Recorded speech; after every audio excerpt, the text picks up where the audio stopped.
मैं एक बार बैठा था बहुत अरसा पहले वाजपेयी जी के साथ, जब प्राइम मिनिस्टर थे केरला में, तो वो फरमाइशें चल रही थी। उन्होंने कहा कि ये फैज़ की सुनाइए गज़ल, फराज की सुनाइए।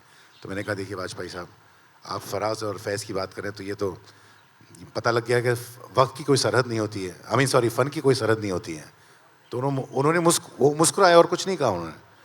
फिर मैंने बहुत सारी बातें की और ये वाज़ेह किया कि, और वो बिल्कुल इस पे मुत्तफ़िक़ थे एक्चुअली, वो उन्होंने बात की ऐसी।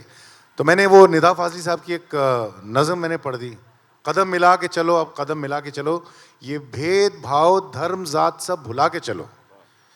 ये देश ऋषियों का, संतों का, पारसाओं का, ये देश झूमती गाती हुई घटाओं का, ये देश गीता का, इंजील का, अज़ानों का, ये देश एक ही खुदा के कई मकानों का।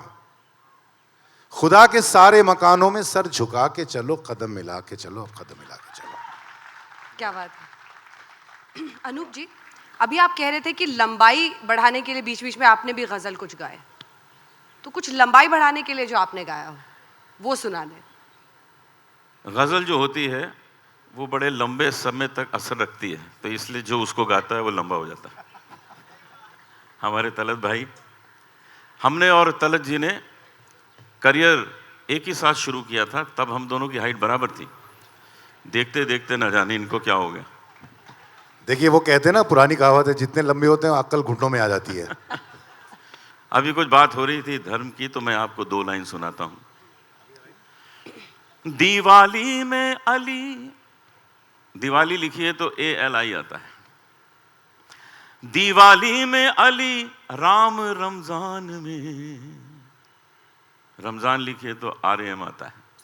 दिवाली में अली, राम रमजान में, सबका मालिक एक है जहान में। किस बात का झगड़ा है, किस बात का झगड़ा है। आज हम सब एक एग्जाम्पल हैं सारी दुनिया के लिए कि ये वो देश है जहाँ कितने ही धर्म जाति के लोग रहते हैं, कितनी भाषाओं के लोग रहते हैं, और सब अपनी अपनी भाषा बोलते हैं, सब अपना अपना धर्म करते हैं। क्योंकि हमारे यहाँ एक बात पर विश्वास किया जाता है कि हम अपनी माँ की पूजा करते हैं, लेकिन दूसरे की माँ का आदर ज़रूर करते हैं। ये हमारे देश का एक चलन है। यही वजह है कि हिंदुस्तान सारे संसार में अपनी एक जगह रखता है, और देखते देखते ये सारे संसार का सबसे पावरफुल देश बन जाएगा। थोड़े समय की बात हो रही बस जी। ये बहुत अच्छी बात अनूप ने कही है, और ये एक वाक़या मुझे याद आया। 2005 मैं अमेरिका में था, और आपको पता होगा या याद करें आप, एक बड़ा तूफ़ान आया था, कैटरीना उसका नाम था, न्यू ऑरलिन्स में। तो वो तूफ़ान तो आके चला गया, जब रेस्क्यू करने के लोग जा रहे थे तो लूटिंग हो रही थी वहाँ पर। लोग दुकानें तोड़कर लूट कर रहे थे, आपको पता है, और हेलीकॉप्टर्स को शूट कर रहे थे। तो मैं वॉशिंगटन में एक डिनर पे बैठा था, बहुत ही प्राइवेट डिनर। वहाँ पर एक सीनियर लेडी थी, वो एल गोर जो वाइस प्रेसिडेंट थे, उनकी वालदा थी।